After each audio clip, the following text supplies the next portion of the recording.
Capítulo 3. O caminho universal do progresso humano.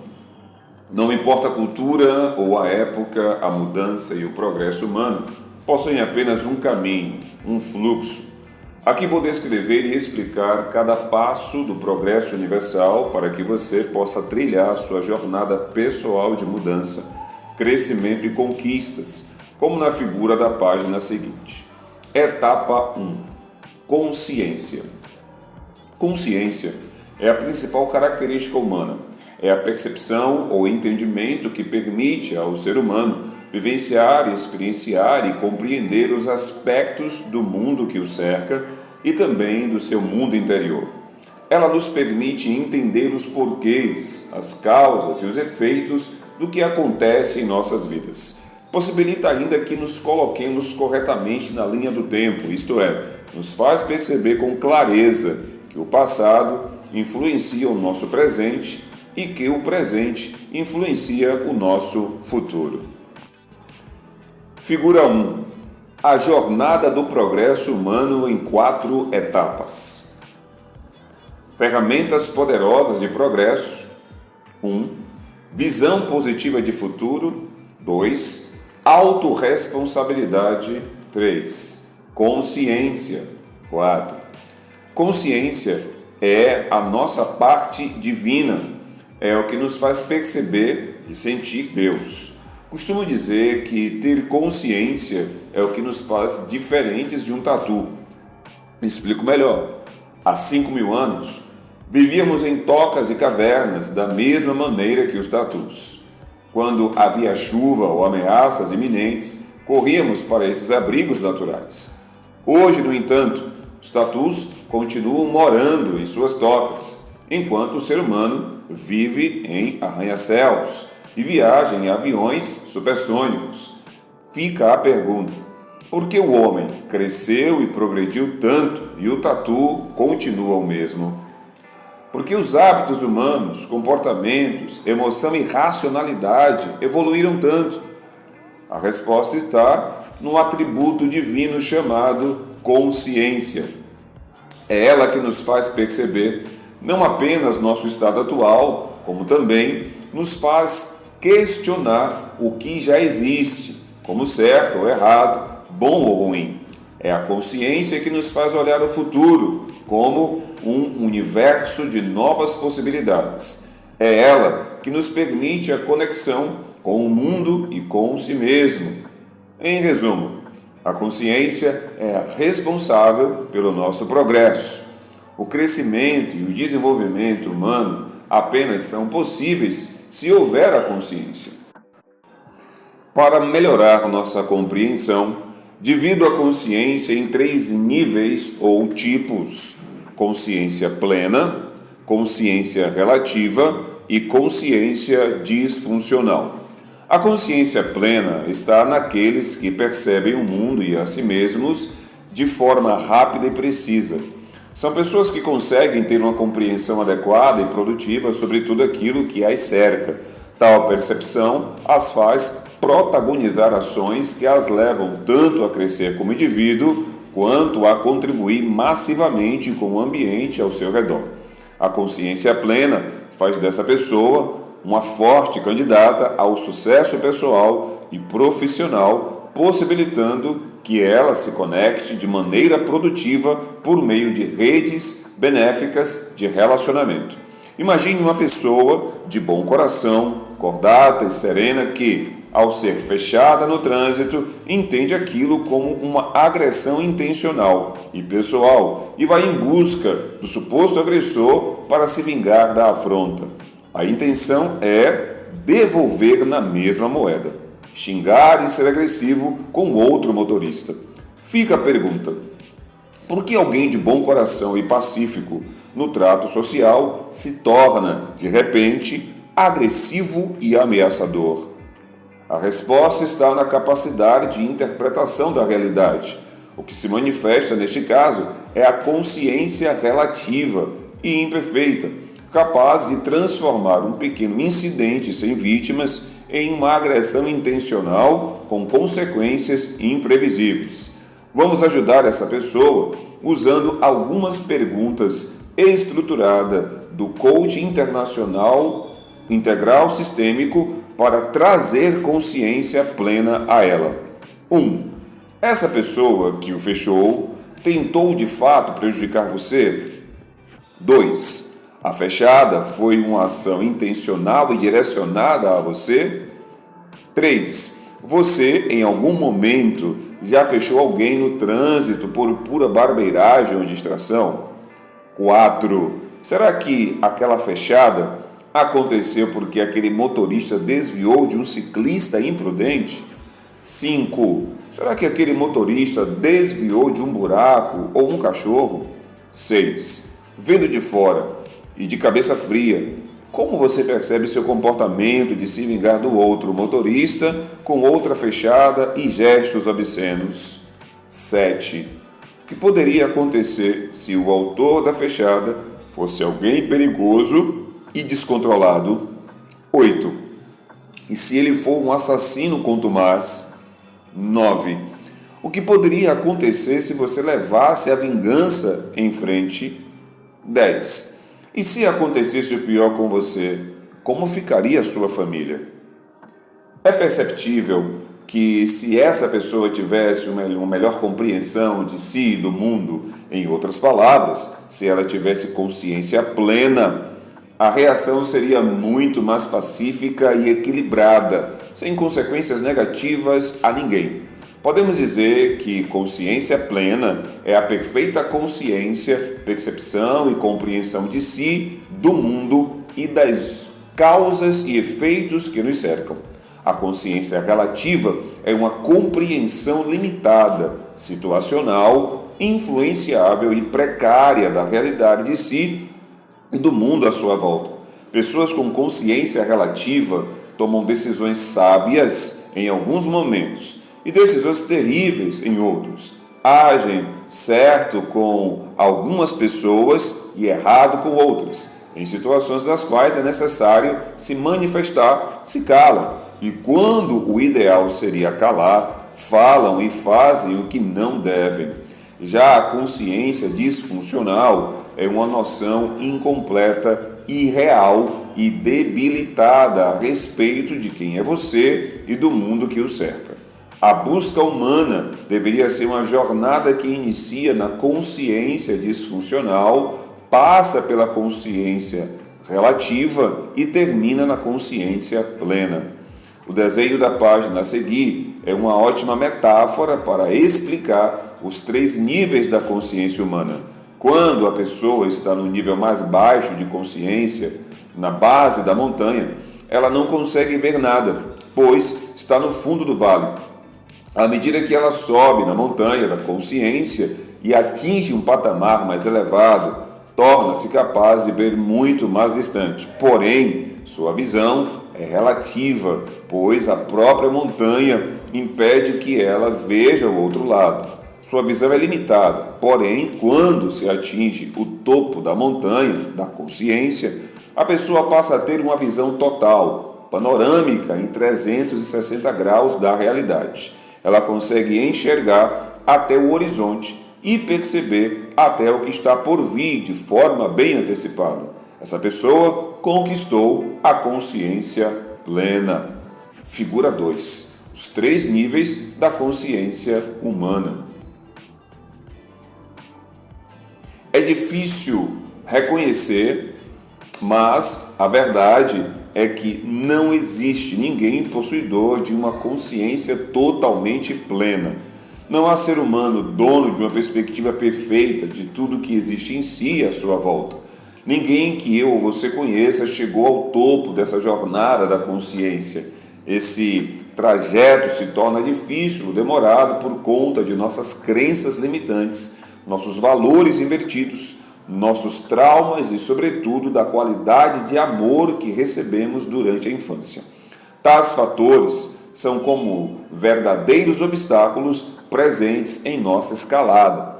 A consciência relativa torna imprecisa a avaliação de nós mesmos e do mundo ao nosso redor, causando sempre prejuízo a alguém. E para que uma pessoa haja de forma disfuncional ou improdutiva, basta haver nela uma consciência relativa ou até mesmo disfuncional. Nessas duas categorias, basta um estímulo que atinja seus traumas ou que viole seus valores, e ela irá despejar em si e no mundo comportamentos e reações improdutivas e disfuncionais. Quando você cura e restaura a consciência, automaticamente está curando a pessoa. Figura 3. Estímulos negativos nos 3 níveis de consciência. Consciência disfuncional. Imaginemos estímulos traumáticos ou estímulos violadores de valores pessoais. Para uma consciência disfuncional, o comportamento disfuncional ou prejudicial se manifestará. Para a consciência relativa, o comportamento disfuncional se apresentará de forma improdutiva. Para a consciência plena, onde existem filtros, um filtro intelectual, um filtro emocional e o filtro do amor, o comportamento funcional se torna produtivo. Resumindo, no momento em que estímulos traumáticos ou estímulos violadores de valores pessoais acontecem, o canal que conecta os estímulos à pessoa pode ter filtros ou não. Para uma consciência disfuncional, não existem filtros. Ela então recebe esses estímulos. O comportamento disfuncional se apresenta de forma prejudicial. Ou melhor, o comportamento é disfuncional e se apresenta de forma prejudicial. Quando o indivíduo avança para a consciência relativa, ele apresenta um filtro. Esse filtro vai então fazer com que esses estímulos, sejam eles traumáticos ou violadores de valores pessoais, venham, mas não uma sobrecarga. Contudo, o comportamento continuará disfuncional, porém improdutivo. Quando falamos de alguém que atinge a consciência plena em estágios que são evolutivos, à medida em que estímulos traumáticos ou estímulos violadores de valores pessoais acometem essa pessoa, ela então apresenta 3 filtros poderosos. E isso falando de alguém que apresenta uma consciência plena. Neste caso, o que observaremos é o filtro intelectual, o filtro emocional e o filtro do amor. O filtro intelectual permitirá que esta pessoa faça associações em relação à realidade, fazendo com que aqueles estímulos venham sendo depurados e a realidade de distorção passe a ter uma nitidez clara, o que através do filtro emocional fará com que esta pessoa, ao passar pelo filtro intelectual, tenha uma inteligência no qual o amor manifestará um comportamento funcional e produtivo. A figura acima mostra os resultados das 3 consciências mediante os estímulos negativos que elas recebem. Pela imagem, podemos ver com mais clareza que o nosso comportamento não é determinado somente pelos estímulos traumáticos ou violadores de valores pessoais que vivenciamos, mas também pelos diversos tipos de consciências que adquirimos. Nessa lógica, a consciência atua como um filtro, impedindo ou não que esses estímulos afetem nosso comportamento. Na consciência disfuncional, não existe filtro. Portanto, os estímulos sempre irão resultar em um comportamento disfuncional e prejudicial. Já a consciência relativa possui um filtro simples, que pode atuar como um filtro intelectual ou emocional ou de amor, peneirando parcialmente os estímulos ruins. Por fim, temos a consciência plena, que é a que retém bem melhor os estímulos negativos, pois ela possui 3 filtros simultaneamente: o intelectual, o emocional e o de amor, resultando em comportamentos funcionais produtivos. A consciência disfuncional pode ocorrer de forma permanente em pessoas mentalmente enfermas ou de forma temporária em pessoas expostas a um forte estresse ou uma grande dor. Nos grandes centros urbanos é comum encontrar pela rua o mendigo que acredita ser um rei, segurando uma vassoura velha como um cetro real e usando uma coroa de papel alumínio e papelão na cabeça. Essa pessoa tem a consciência completamente debilitada a respeito de quem é e do mundo à sua volta. Contudo, também é possível que pessoas comuns, quando acometidas por grandes traumas ou dores, percam momentaneamente a consciência e tenham comportamentos totalmente extremados e nocivos. Presenciei o caso de um aluno bem próximo a mim. Ele perdeu a filha em um acidente de carro, no qual sua esposa era motorista. Após o enterro, ele foi deixar alguns parentes no aeroporto.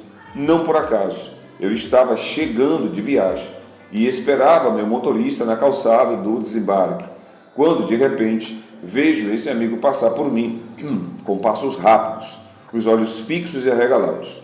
Ele não me viu. Corri ao seu encontro, segurei-o pelo braço e olhei nos seus olhos. Ele parou, respirou fundo e fui recuperando a consciência. Logo me abraçou e começou a chorar. Eu mantive o abraço silencioso até que ele se acalmasse.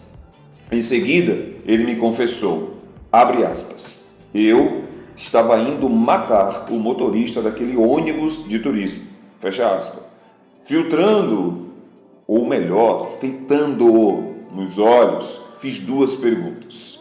Abre aspas, o que você está fazendo com essa arma e por que você ia matá-lo? Fecha aspas. Foi quando ele me explicou que carregava uma arma no carro por ser representante comercial e passar boa parte do tempo nas estradas. Naquele dia, quando ele estava ajudando a tia idosa a atravessar a rua, havia um ônibus parado sobre a faixa de pedestre. Meu amigo apontou para a faixa, mostrando ao motorista que o ônibus estava parado no lugar errado. O motorista, sem consciência de respeito ao próximo, passou a xingá-lo e a dizer a ele que cuidasse da própria vida. Meu amigo estava sob forte trauma e intensa dor, afinal, estava retornando do enterro da filha. Foi fácil perder a consciência de quem ele era e do mundo ao seu redor e partir para uma ação extremada. Mas, graças a Deus, eu estava ali naquele exato momento e pude trazer-lhe lucidez e impedir que o pior acontecesse. Libertei 1000 escravos.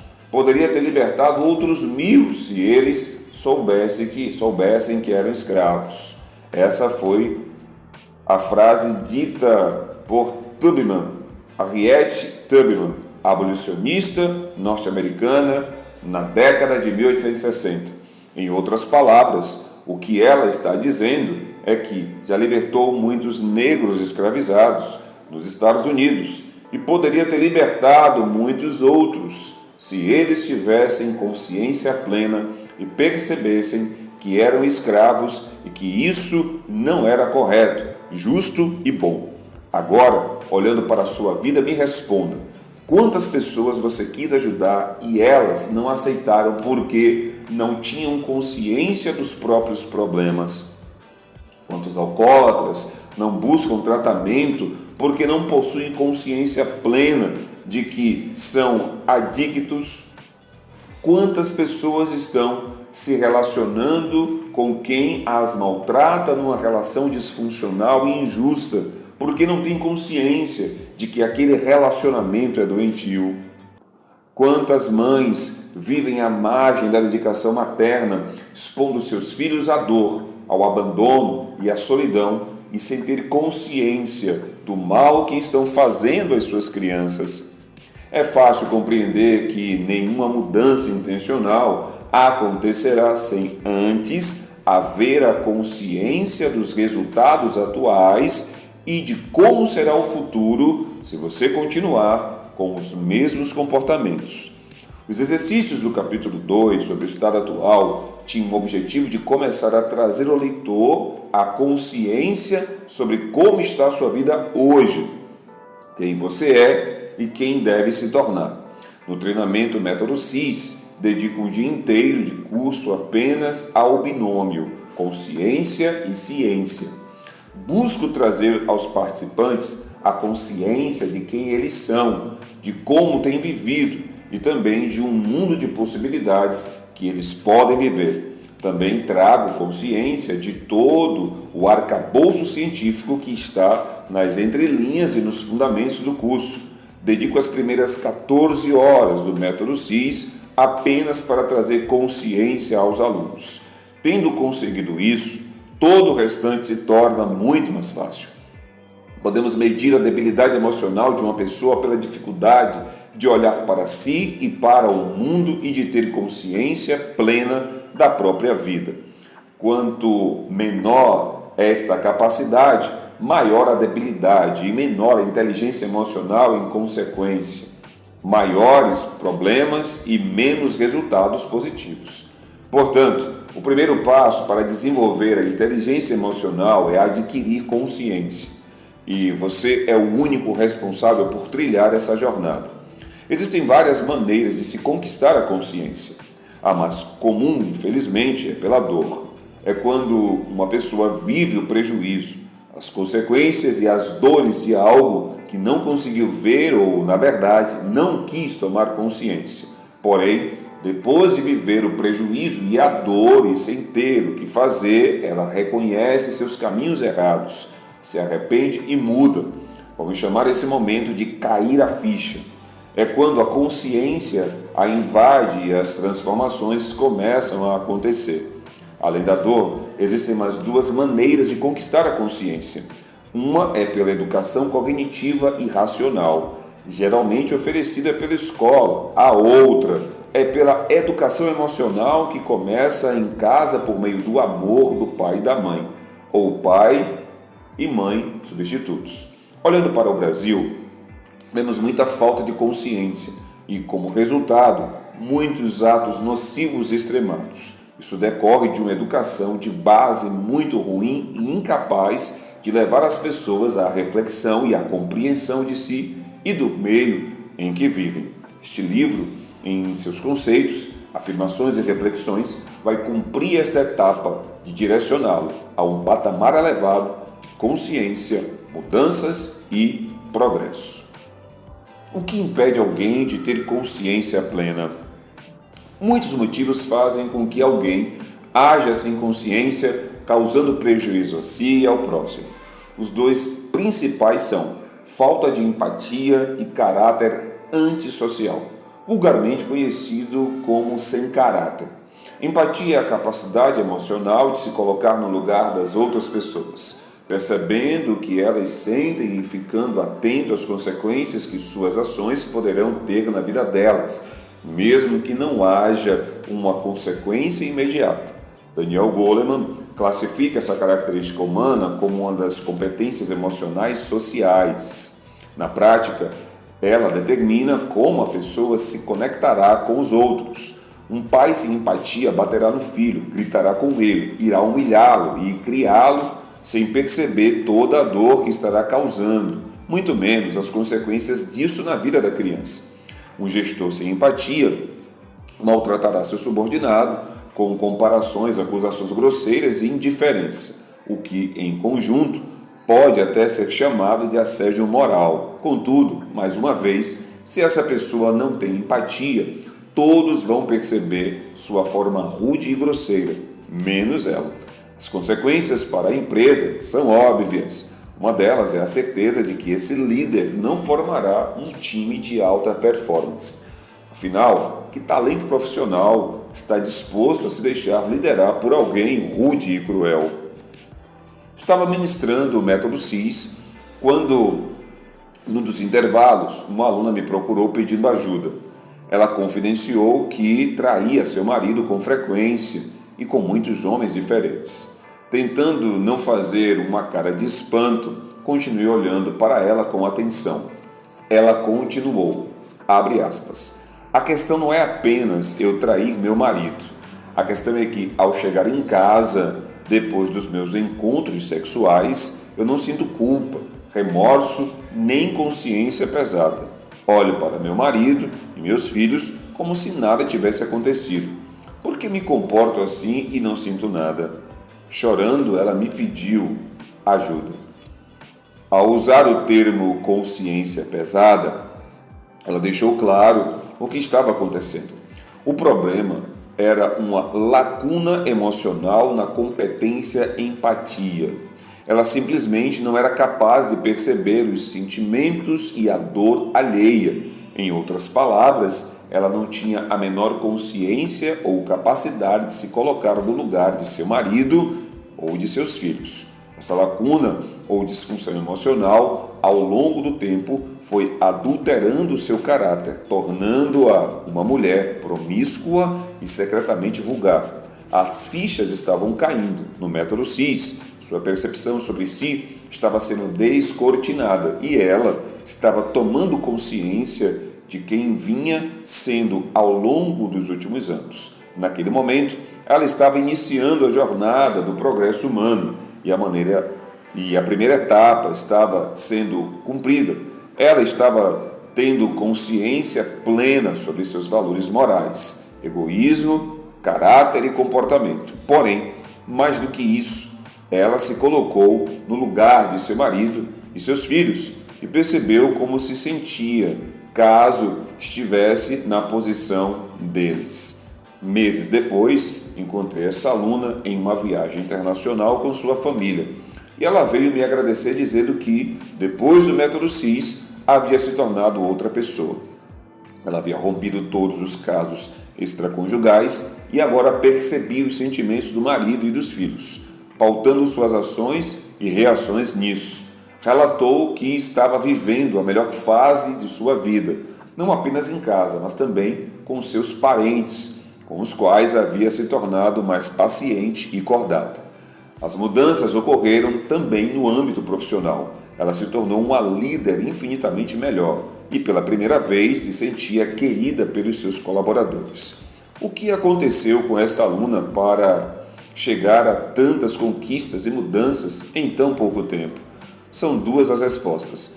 A primeira e principal foram as fichas que caíram no método CIS e as novas crenças que ela obteve durante o processo. A segunda foram as 10 perguntas poderosas que pedi que ela respondesse a cada uma 5 vezes. Trago-as a seguir. 10 perguntas para ativação da consciência.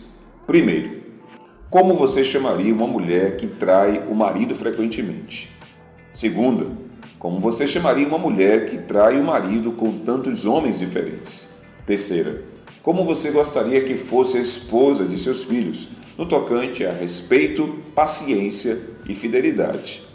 Quarto, você perdoaria sua nora se fizesse com seu filho o que você fez com seu marido? Quinto, você não é o que gostaria de ser, nem o que diz que é, muito menos o que os outros dizem ao seu respeito. Você, na realidade ou na verdade, é o que faz corriqueiramente e as consequências disso. Levando em conta essa frase, como você se descreve em termos de caráter? 6. Como você reagiria se visse ou soubesse que seu marido atrai com frequência e com várias mulheres? 7. Como você reagiria se encontrasse seu marido na cama com outra mulher? Antes de responder, visualize a cena na sua mente. 8. Quais problemas você já teve por causa de seus casos extraconjugais? 9. O que pode acontecer de pior se você continuar tendo esse comportamento promíscuo? 10. O que aconteceria se seus casos extraconjugais fossem filmados e colocados nas mídias sociais e todas as pessoas vissem suas atitudes? Como você se sentiria e reagiria? Essas perguntas usei as 3 formas de se conquistar a consciência: a educação, a empatia, se colocar no lugar do outro, e a dor. A educação veio pela reflexão do que significava aquele comportamento. A empatia veio quando eu a fiz se colocar no lugar dos seus familiares como pessoas desrespeitadas e traídas. Já a dor apareceu quando a fiz experimentar mentalmente as consequências dos seus atos. De uma maneira ou de outra, você continua sendo o único responsável pelos seus acertos ou erros. E mesmo que desprovido de empatia, a responsabilidade de curar suas emoções e restaurar seu caráter continua sendo sua. Tenho certeza de que, como tudo o que viu até aqui, você está em processo de crescimento. Tendo já cumprido a primeira etapa, o despertar da consciência, está na hora de avançar para a segunda etapa, a autorresponsabilidade. Etapa 2. Autorresponsabilidade. Esta etapa, na verdade, é o tema que trago no decorrer de todo este livro. É a busca maior que trouxe como objetivo para a sua vida em todas as linhas que estão por vir. Sendo assim, não abordarei neste pequeno módulo e deixarei todo o conteúdo adiante se ocupar dessa grande responsabilidade. O que importa saber neste momento é que, já tendo a consciência, a clareza de si e do mundo ao seu redor, estamos prontos para a segunda etapa, que é a autorresponsabilidade, a certeza absoluta, a crença de que você é o único, a única responsável pela vida que tem vivido, seja ela boa ou ruim, por ação ou omissão, ou ainda pelo que pensou ou sentiu. A autorresponsabilidade também pode ser compreendida como livre-arbítrio, ou a certeza de que é você quem está com o leme do barco da sua vida nas mãos. Então, cabe unicamente a você navegar. Um conhecido bordão diz que navegar é preciso. Eu, porém, digo que é impossível não navegar. Por isso, faço 3 perguntas. 1. Quem está no comando do barco de sua vida? 2. Por ação ou por omissão? Para onde você está conduzindo sua vida? 3. O quanto você de fato está preparado ou preparada para conduzir o barco de sua vida? Aproveito a metáfora do barco para desmistificar uma fala muito comum que diz que fulano não fez nada o dia inteiro ou que Beltrano não fez nada em toda a vida. É impossível alguém não fazer nada. Não é correto dizer que uma pessoa passou o dia em casa, na frente da televisão, deitada no sofá, tomando cerveja, sem fazer nada. A verdade é que ela fez algo, porém o que fez foi desnecessário e improdutivo. É como se ela tivesse navegado durante horas, gastando mantimentos e recursos e, no final do dia, descoberto que voltou ao mesmo lugar. Se a vida é uma jornada, o tempo está passando e ela não está avançando. Outra forma de entender a autorresponsabilidade é compreendê-la como uma plantação. Querendo ou não, estamos sempre plantando e, consequentemente, estamos também sempre colhendo algo. E como diz a Bíblia, abre aspas, de Deus não se zomba. O que você plantou, isso sim é o que você vai colher. Fecha aspas. O que essa passagem quer dizer é que você é responsável pelas consequências do que fez ou deixou de fazer. Então faça o que é bom, produtivo e benéfico. Você já tem a consciência e, ao longo deste livro, cumprirá a segunda etapa, a autorresponsabilidade que, em outras palavras, é agir na direção certa ou, pelo menos, mais acertada possível. Se você tem consciência dos seus erros, está na hora de agir. Se tem consciência do que está errado, então ponha-se a andar na direção certa. Se tem consciência de que você, ou de que pode e deve ser um pai melhor, faça o que tem de ser feito. Se você agora tem consciência de que está acomodado ou acomodada profissionalmente, está na hora de se capacitar, agir e realizar o que é de seu potencial. A segunda etapa consiste em agir massivamente na direção certa. Cumpra a segunda etapa e estará pronto ou pronta para avançar para a terceira, que é criar uma visão positiva de futuro. Etapa 3. Visão positiva de futuro. O método tradicional de desenvolvimento humano passa por uma compreensão da mente de forma muito subjetiva. Contudo, As novas tecnologias e os saberes revelados pela neurociência moderna trazem uma forma mais clara e objetiva de entender o ser humano, seus sentimentos e pensamentos. Para o coaching integral sistêmico, o pensamento não é algo subjetivo, mas uma dualidade por imagens mentais e um diálogo interno mental. E por isso é um poderoso ingrediente de geração de consciência, reprogramação de crenças e mudança de comportamento. No método CIS e na formação em coaching integral sistêmico, meus alunos aprendem que pensamento é uma imagem fotográfica mental, algo que eles veem apenas dentro da própria mente. Quando o pensamento vem sem força emocional, seu poder é pequeno. Porém, quando vem sob forte impacto emocional, se torna uma forte realidade interna e um poderoso instrumento para a mudança humana. Na prática, a visão de futuro é constituída de pensamentos ou imagens fotográficas a respeito do porvir. Todos nós temos imagens mentais sobre o nosso futuro e podemos, ou melhor, que podem ser positivas ou negativas. Porém, a maioria das pessoas não tem consciência de sua visão de futuro e, por isso, cultiva uma combinação de imagens boas e ruins, produtivas e improdutivas, de vitória e de vitimização. E, obviamente, cada um de nós está colhendo o fruto dessas imagens incubadas em nossa própria mente. A questão é, quais imagens você tem cultivado? Imagens de paz, amor, prosperidade, felicidade ou de dor, medo, angústia, frustração, perda e tristeza?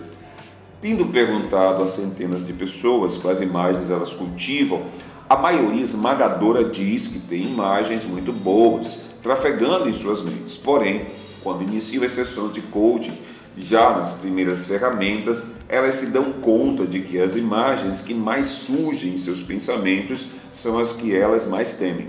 São medos, frustrações, angústias, mágoas, rancores e etc. E o que de fato elas desejam para o seu futuro existem apenas como pequenos fragmentos de imagens positivas assolados por um mundo de imagens negativas. Com uma análise profunda, detectamos, na maioria das pessoas, uma visão positiva de futuro confusa e pouco definida. Já a visão negativa, composta por seus medos e mágoas, é percebida como uma imagem fotográfica clara e explícita. Isso mostra a qualidade dos resultados dessas pessoas. E você tem consciência das imagens mentais que trafegam em sua mente? Você possui uma visão positiva de futuro para cada área de sua vida? A verdadeira felicidade não está em fazer o que se deseja, mas em amar o que se realizou. Sir Winston Churchill. Etapa 4. Ferramentas poderosas de progresso. Depois de cumprir os 3 primeiros passos, é preciso dispor de ferramentas poderosas de progresso, ou seja, as ferramentas certas para conduzi-lo até a sua visão positiva de futuro. Por 13 anos eu vivi todo tipo de problemas, privações e limitações. Tudo isso apenas porque eu não tinha consciência. A partir do momento em que me dei conta de todos os meus erros, passei a viver de forma autorresponsável, assumindo a responsabilidade pelos meus fracassos e pelos meus sucessos. Foi quando consegui enxergar que a minha vida tinha jeito e que eu poderia alcançar resultados extraordinários. O problema é que eu não tinha nenhuma ferramenta, muito menos as ferramentas certas. Era como se eu tivesse o barco, mas não tivesse o leme. Durante a busca por ferramentas, caminhos e métodos para mudar a minha vida, descobri o coaching. Naquela época, há mais de 20 anos, eu encontrei ferramentas de mudança, de crenças que me ajudaram a começar a crescer. Com a ajuda dos cursos, livros e artigos sobre neurociência, desenvolvimento humano e coaching, comecei a mudar o meu mindset, a minha programação mental e, a partir das minhas mudanças, percebi que poderia também contribuir com a vida de outras pessoas. Com o passar do tempo, fui vendo que o coaching tradicional, por se pautar demasiadamente em questões cognitivas, tinha suas limitações, enquanto alguns clientes evoluíam de forma acelerada, outros simplesmente não conseguiam sair do lugar, devido a traumas e bloqueios emocionais. Para superar essa barreira, criei o meu próprio método de coaching, o coaching integral sistêmico. Nele expandi o coaching tradicional, trabalhando a razão e a emoção ao mesmo tempo e com a mesma intensidade. O coaching integral sistêmico é um composto de ferramentas que levam o cliente a resultados extraordinários em tempo recorde, porque consegue modificar profundamente as crenças mais enraizadas. Não ter as ferramentas certas é como identificar que se tem uma doença, mas não ter o remédio, ou pior, usar o remédio errado e ineficaz. Se queremos uma jornada de sucesso, precisamos andar, porém não adianta andar em qualquer ritmo. E para qualquer direção é preciso andar rápido e pelo caminho certo. Uma redefinição de sucesso: rir muito e com frequência, ganhar o respeito de pessoas inteligentes e o afeto das crianças, merecer a consideração de críticos honestos e suportar a traição de falsos amigos, apreciar a beleza, encontrar o melhor nos outros, deixar o mundo um pouco melhor, seja por uma saudável criança, um canteiro de jardim ou uma redimida condição social. Saber que ao menos uma vida respirou mais fácil por que você viveu. Isto é ter sucesso. Ralph Waldo Emerson. As 4 armadilhas. Não importa a cultura, o local ou a época em que você vive. Só existe uma estrada para chegar ao topo e ela passa necessariamente por consciência, autorresponsabilidade, visão positiva de futuro e as ferramentas certas. Porém, existem 4 armadilhas que impedem essa jornada. Quem entender e aplicar esse misto de conceito e método terá um mundo de conquistas e de progressos sem os percalços ao longo do caminho. Primeira armadilha: arrogância e prepotência. Segunda, vaidade. Terceira, atalho. Quarta, zona de conforto. A primeira armadilha é a da arrogância e prepotência. Trata-se de quando você acredita que pode fazer algo que na verdade não pode. Quem está preso nessa armadilha diz: eu sou bom, eu sei fazer, eu já sei disso. Para essas pessoas, eu pergunto: se você sabe tanto e é assim tão bom, quais são os seus resultados? Você sabe ganhar dinheiro? Então, como está a sua conta bancária?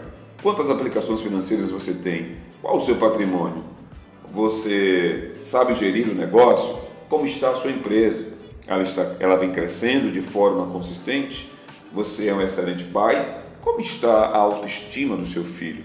E os resultados dele, como estão? Você é um ótimo marido? Como está o seu casamento? Ele é repleto de afeto, carinho, respeito e harmonia? Você não é o que gostaria de ser, nem o que diz que é. Você é o que faz e os resultados que colhe.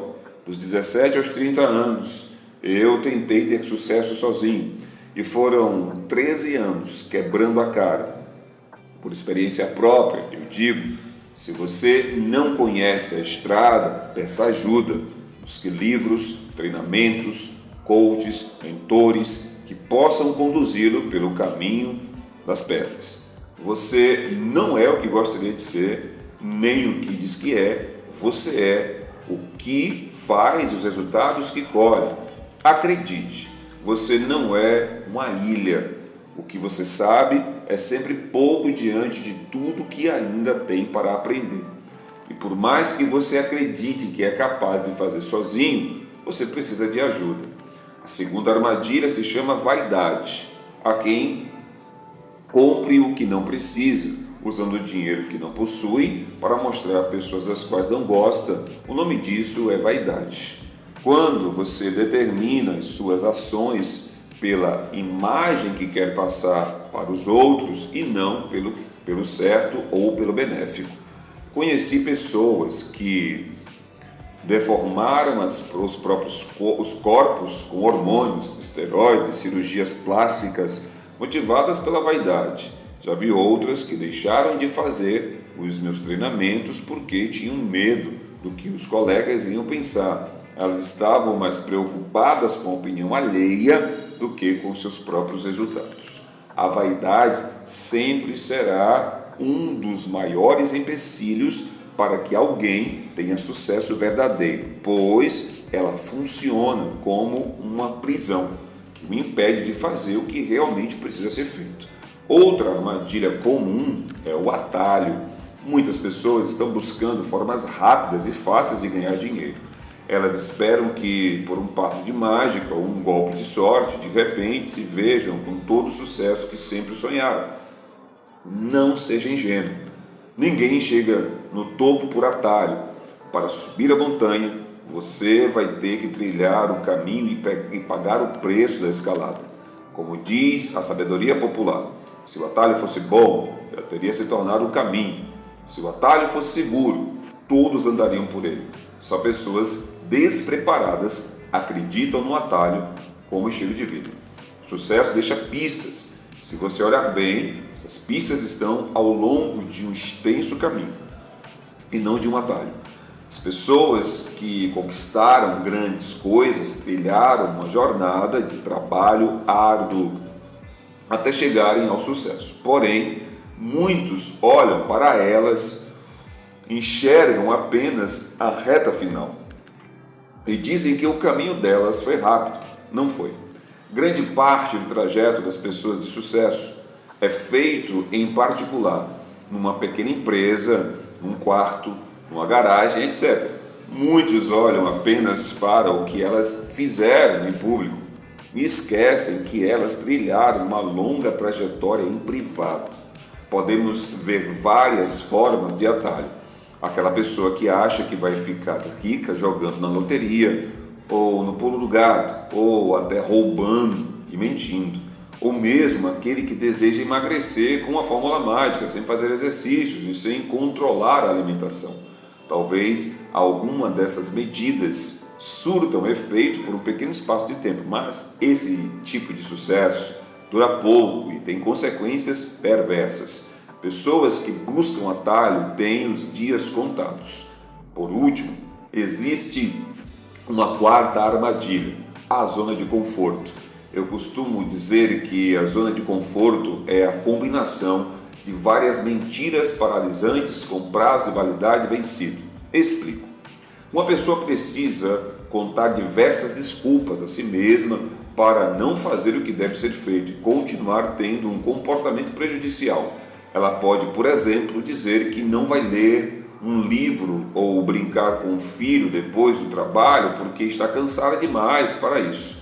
Talvez ela diga que não tem nada demais em não fazer atividade física e comer muito açúcar e carboidrato. Ou, quem sabe, ela cria diversas justificativas para gastar mais dinheiro do que poderia. São justamente essas desculpas que vão arruinar a sua carreira, a relação com o filho, a saúde, a vida financeira e todas as outras áreas. Zona de conforto é a combinação de várias mentiras paralisantes com prazo de validade vencido. Ao longo da minha carreira de coach, percebi que todos nós estamos presos a pelo menos uma dessas 4 armadilhas em algum aspecto de nossas vidas. Para nos libertarmos delas, o primeiro passo é reconhecê-las. Exercício.